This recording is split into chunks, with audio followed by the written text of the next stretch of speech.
নমস্কার বন্ধুরা, আমি সুচরিতা আর আমার চ্যানেল মন যাচাই উইথ সুচরিতা। আজ আবার আপনাদের সঙ্গে চলে এসেছি একটা নতুন গল্প শেয়ার করতে। এবারের গন্তব্য আমাদের নৈনিতাল, অযোধ্যাধাম আর বারাণসী। এই তিন জায়গায় কিভাবে যাবেন, কোথায় থাকবেন, কোথায় কোথায় ঘুরবেন আর ঠিক কতটাই বা খরচ হবে, সেই নিয়ে আজকের গল্প। আর আপনারা বন্ধু যারা আমার ভিডিও দেখেন তারা খুব ভালো করে জানেন আমরা যেহেতু বাজেট ট্যুর প্ল্যানার, তাই ঠিক কতটা খরচে আমরা ঘুরে আসি, এবারেও তার ব্যতিক্রম নয়। হ্যাঁ, আমাদের প্রথম গন্তব্য নৈনিতাল। উত্তরাখণ্ড রাজ্যের নৈনিতাল ডিস্ট্রিক্টের অন্তর্গত কুমায়ুন সাব ডিভিশনের এই নৈনিতাল শহর। এটিকে লেক শহরও বলা হয়। পাহাড়ে ঘোরার জন্য খুব কম পরিশ্রমে আমার মনে হয় নৈনিতালের মতো হিল স্টেশন বোধহয় আমাদের চোখে আর দ্বিতীয় নেই।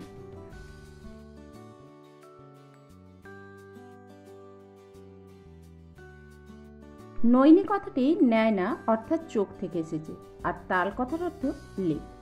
চোখের মতো দেখতে বলে এই লেকের নাম নৈনিতাল। পাহাড়ের মাঝে পাহাড় ঘেরা এই সুন্দর লেক শহরটিকে আরো অপূর্ব করে তুলেছে।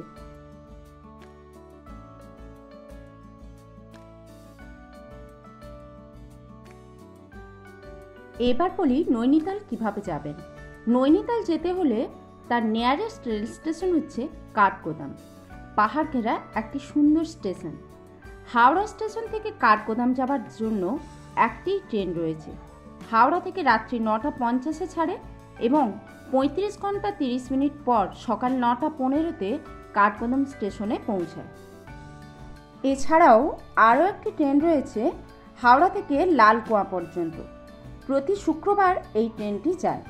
হাওড়া থেকে লালকুয়া যাওয়ার পর আবার ট্রেন চেঞ্জ করে লালকুয়া থেকে কাঠগোদাম যাওয়া যায়, তবে এই ট্রেনটিতে অনেকটা কম সময় লাগে। কাঠগোদাম থেকে নৈনিতালের দূরত্ব মাত্র 35 কিলোমিটার। শেয়ারিং কার অথবা পার্সোনাল কার ভাড়া করলে 1 থেকে 1.5 ঘন্টা সময় লাগে। এছাড়াও বাসেও আপনি যেতে পারেন, তবে বাসে যেতে হলে একটা কথা এখানে বলে রাখি, কাঠগোদাম স্টেশনের আগের স্টেশন হলদোয়ানিতে নামা ভালো, কারণ মেন বাস ডিপো হলদোয়ানি থেকে, তাই হলদোয়ানি থেকে বাসের সিটগুলি পাওয়ার সম্ভাবনা থাকে। বাস কিন্তু কাঠগোদাম হয়েই যায়। বাস ভাড়া প্রায় 100 করে নেয়, আর শেয়ারিং কারে গেলে 100 থেকে 150 টাকা, আর যদি আপনি পার্সোনাল কার ভাড়া করে যান 1000 থেকে 1200 টাকা করে পড়ে।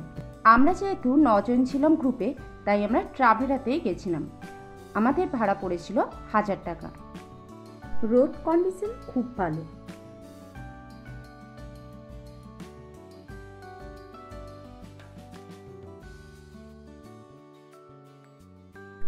এবার বলি নৈনিতালে গিয়ে কোথায় থাকবেন। নৈনিতালে থাকার জন্য হোটেলের কোনো অভাব নেই, প্রচুর হোটেল রয়েছে। তবে নৈনিতালের যে মূল মাল রোড অর্থাৎ মল্লিতাল আর তার নিচে তল্লিতাল, এই দু জায়গায় হোটেলের দামটা সবচেয়ে বেশি। মল্লিতালে তার মধ্যে বেশি, তবে তাও আপনি পেছনের গলিতে বা একটু ওপরের দিকে হোটেল দেখলে অনেক কম রেঞ্জে পেয়ে যাবেন। KMVN, hotel Shalimar, hotel Jagati, অনেক হোটেল রয়েছে। তবে আমরা ছিলাম হোটেল শিলা। মোটামুটি বাজেট হোটেল 1000, 1200, 1500-র মধ্যে আপনি হোটেলগুলি পেয়ে যাবেন। তবে সিজন অনুযায়ী অর্থাৎ পিক সিজনের সময় হোটেলের দাম একটু বাড়তেই হয়। মে, জুন এবং অক্টোবর, নভেম্বর মাসটা এদের পিক সিজন। আমরা যেহেতু মে, জুন মাসে গেছিলাম, তাই হোটেল আমরা পেয়েছিলাম পার রুম 2200 করে, তবে লেক ভিউ রুম ছিল।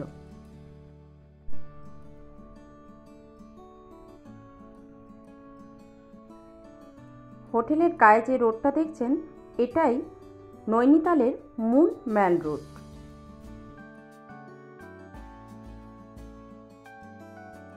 এবার কিভাবে নৈনিতাল ঘুরবেন এবং কোথায় কোথায় ঘুরবেন। নৈনিতাল অনেকভাবেই ঘোরা যায়। যারা মনে করেন তার ব্যস্তই ভরা জীবন থেকে 2-3 দিন একটু রেস্টের প্রয়োজন, তাদের জন্য নৈনিতাল একটা দারুণ জায়গা। আমি বলবো তারা শুধুমাত্র নৈনিতালে বসেই নৈনিতাল সাইট সিইং করুন আর নৈনিতালের এই সুন্দর পাহাড় ঘেরা লেক চোখ ভরে দেখুন মাত্র 2 রাত্রি 3 দিনে। এই সময়টুকুই যথেষ্ট। তবে আরেকটু বেশি দিনের যদি আপনারা ট্যুর প্ল্যান করেন তাহলে plan 1 Kathgodam to Nainital 1 night stay, Nainital to Kausani via Ranikhet Kainchi Dham 1 night stay এবং পরের দিন কৌসানি থেকে মুন্সিয়ারি 1 নাইট স্টে করে তারপরের দিন মুন্সিয়ারি দেখে আবার নৈনিতাল ফিরে এসে 1 নাইট স্টে করুন। তারপরের দিন নৈনিতাল ঘুরে রাতে ট্রেন ধরার জন্য কাঠগোদাম স্টেশনে ফিরে আসুন। প্ল্যান নাম্বার 2, হলদোয়ানি থেকে বাই হেলিপ্যাড আপনারা মুন্সিয়ারি যেতে পারেন। মুন্সিয়ারিতে 1 নাইট স্টে করে কৌসানিতে এসে কৌসানি 1 নাইট স্টে করে তারপর রানীক্ষেত কাঞ্চিধাম হয়ে নৈনিতাল ফিরে এসে নৈনিতালে 2 নাইট স্টে করুন। নেক্সট ডে আবার কাঠগোদাম ফিরে আসুন। আর প্ল্যান নম্বর 3, আপনারা নৈনিতালেই পৌঁছে 2 নাইটস কাটিয়ে পরের দিন আবার কাঠগোদাম ফিরে আসুন। আমরা এই প্ল্যানটাতেই ঘুরেছিলাম। এছাড়াও নৈনিতাল থেকে জিম কর্বেট ন্যাশনাল পার্কের দূরত্ব 65 কিলোমিটার, তাই আপনারা নৈনিতাল থেকে জিম কর্বেট ন্যাশনাল পার্ক হয়ে রামনগর স্টেশনে ট্রেন ধরেও ফিরতে পারেন।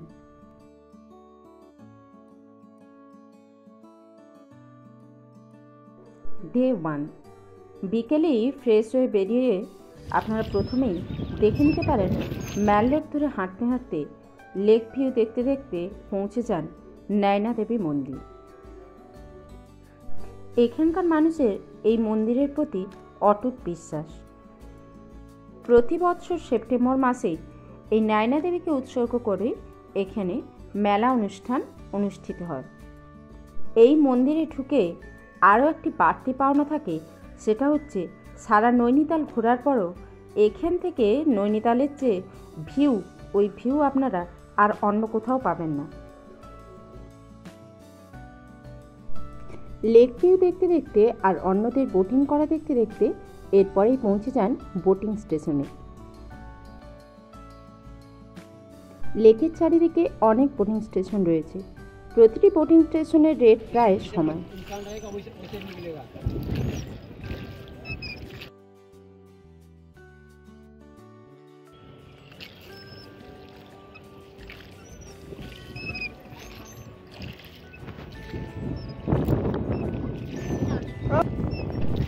এই ছোট্ট নৌকাগুলোতে 4 জনের বেশি বসা যায় না, তাও দুপাশে যে 2 জন করে বসায় তারা ওয়েট ব্যালেন্স করে বসায়।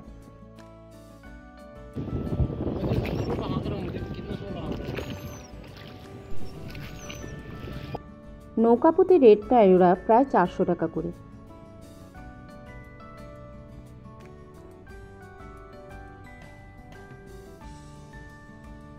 ওই যে দূরে ময়ূরপঙ্খীর মতো বোটগুলো দেখছেন, ওটাতেও 4 জন করেই বসে, কিন্তু ওটা নিজেদের প্যাডেল করে বোটিং করতে হয়। তবে ওই বোটগুলোতে ঘন্টা প্রতি 400 টাকা নেয়।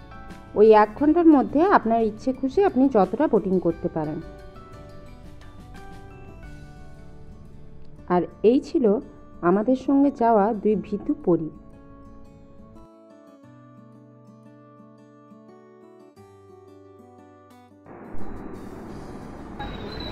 বোটিং সারার পরেই আপনারা চলে যেতে পারেন নয়না দেবী মন্দিরের সামনেই রয়েছে একটি খোলা স্টেডিয়াম, যার চারিদিকেই আপনি দেখতে পাবেন একদিকে চার্চ, একদিকে মসজিদ, আরেকদিকে ওই যে দেখা যাচ্ছে নয়না দেবী মন্দির, আর তার ঠিক পাশেই গুরুদুয়ার। পাহাড়ের মাঝে এত সুন্দর সামতলিক একটা প্লেগ্রাউন্ডে বিকেলবেলা এলে ভারী ভালো লাগবে। দেখুন চারিদিকে সবাই কি সুন্দর খেলাধুলা করছে। চারিদিকের পরিবেশটা এত সুন্দর, দেখলে মনে হবে আমরাও একটু খেলাধুলো করি। একদিকে ওই সুন্দর লেকে বোটিং, আর এদিকে এই পাহাড়ের মাঝে স্টেডিয়ামে, এত সুন্দর খোলামেলা স্টেডিয়ামে বাচ্চাদের খেলাধুলো, আর চারিদিকটা দেখে মনটা ভারী অদ্ভুত মুগ্ধতায় ভরে গেছিল।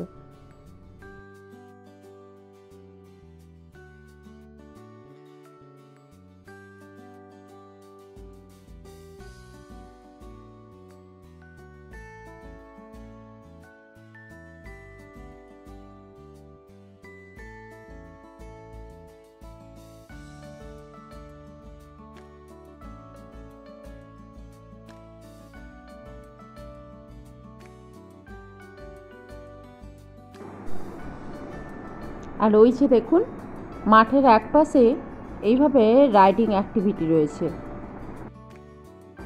এরপরেই আপনারা চলে যেতে পারেন লেক বরাবর রাস্তার দিকে একটু এগিয়েই দেখবেন অনেকগুলি ছোট ছোট মন্দির রয়েছে, হনুমান মন্দির এবং আরও কিছু মন্দির রয়েছে, ওগুলো আপনারা দর্শন করে নিতে পারেন।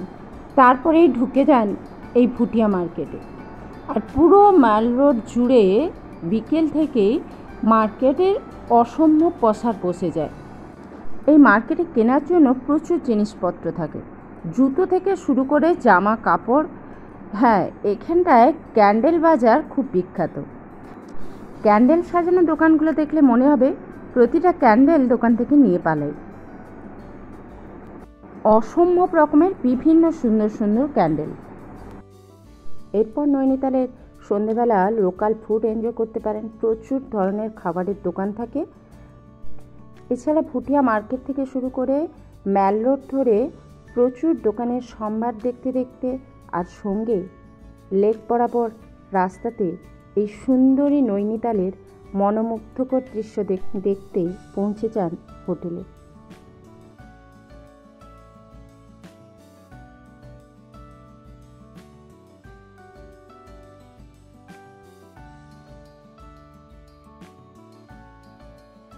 ডে 2 এরপর পরের দিন ভোরবেলা উঠে প্রথমেই মর্নিং ওয়াকটা সেরে নিন সুন্দর লেকের চারিদিকে এক রাউন্ড দিয়ে।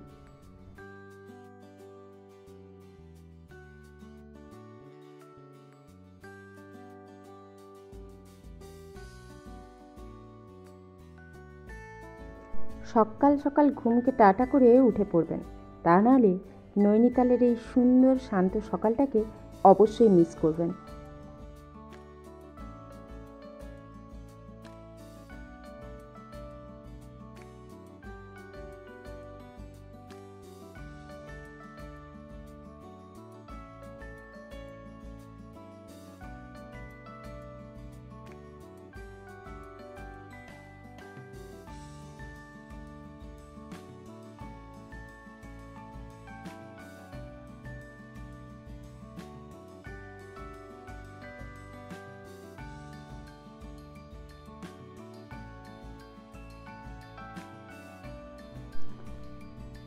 হাঁটতে হাঁটতে একটা জিনিস লক্ষ্য করে দেখলাম, লেকের ধারেই যে পাহাড়ের দেওয়ালগুলি রয়েছে যেখানে সেখানে মাটি খুব বিচ্ছিরিভাবে ধস খেয়েছে।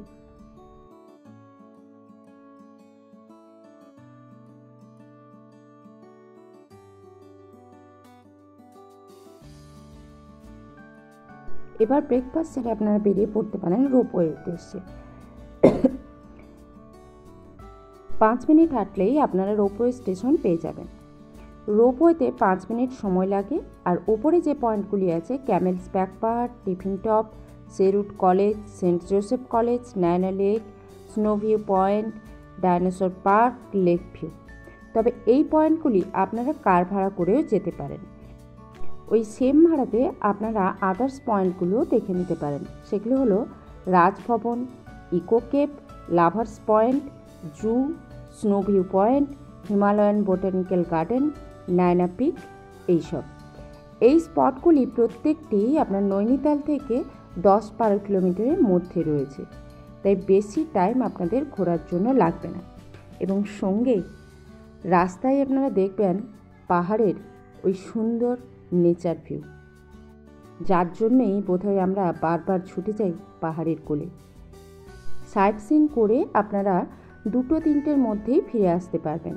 তার মাঝে এই রাস্তায় হয় লাঞ্চ করে নিতে পারেন, নাহলে নৈনিতালে ফিরেও আপনারা লাঞ্চ করতে পারেন।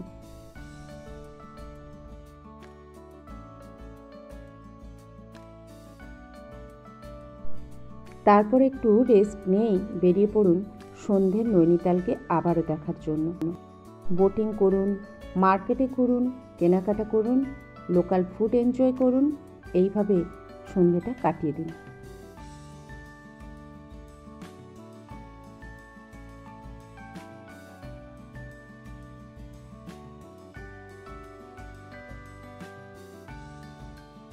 ডে 3 আজকেই নৈনিতালের শেষ দিন, তাই নৈনিতালকে টাটা বাই বাই করার আগেই দেখে নিন আরও কিছু কেনাকাটা বাকি রয়ে গেল কিনা। তাই ব্রেকফাস্ট সেরেই বেরিয়ে পড়তে পারেন মার্কেট ঘুরে হোটেলে চেক আউট করেই একটা কার ভাড়া করে নিতে পারেন।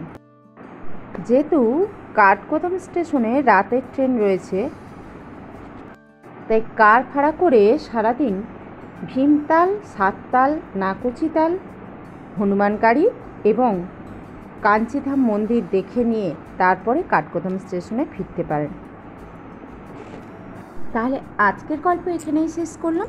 তবে এর পরের ব্লগে আপনাদের দেখাবো আমরা কিভাবে নৈনিতাল থেকে অযোধ্যা ঘুরলাম এবং কতদিন লাগলো, অযোধ্যা থেকে কিভাবে বারাণসী গেলাম এবং বারাণসীতে কতদিন কিভাবে ঘুরলাম, এবং নৈনিতাল, অযোধ্যা, বারাণসী হয়ে বাড়ি ফিরতে আমাদের ঠিক কত টাকা খরচ হলো। তাহলে সবাই ভালো থাকবেন, সুস্থ থাকবেন, আর অবশ্যই কমেন্ট করতে ভুলবেন না।